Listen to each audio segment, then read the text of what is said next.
চিংড়ি মাছ দিয়ে আজকে রান্না হবে একটা নতুন রেসিপি। কী করে কেটে নিই দেখো, কী করে কেটে নিই দেখো। ভিতরে একটা পেটা থাকে, এই পেটাটা ভিতরে থেকে বের করতে হয় দেখো, ঠিক আছে। কুমড়ো দিয়ে চিংড়ি মাছ দিয়ে রান্না করবো, কিন্তু কুমড়োটা আমি পেস্ট করে নেবো, কিন্তু এটা মিক্সারে আমি পেস্ট করে নিয়ে আসছি।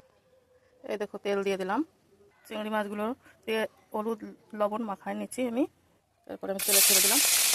এই দেখো লাল লাল করে ভাজা হয়ে গেছে, আমি এখন তুলে নেবো। আগের যে ভাজা তেলে মাছের ভিতর আমি 3 টুকরো তেজপাতা দিয়ে, এই দেখো আমি এখন কালি জিরা দিয়ে দিলাম। এই দেখো কুমড়ো পেস্ট আমার 1 বাটি হয়েছে, আমি 1 বাটি এই কুমড়ো বাটা দেখো, কুমড়োর পেস্টটা দিয়ে হচ্ছে।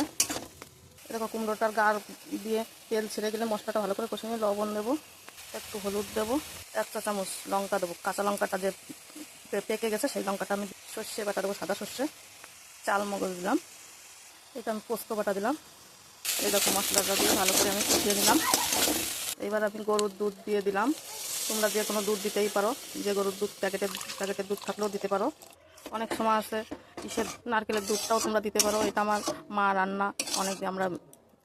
এটা তো ফুটে আসলে চিংড়ি মাছটা আমি দিয়ে দেবো, নামানোর আগে একটু চিনি দিয়ে দেবো। দেখো গরম ভাতে খেয়ে দেখবা বন্ধু, অনেক ভালো, এটা আমার মার রান্না।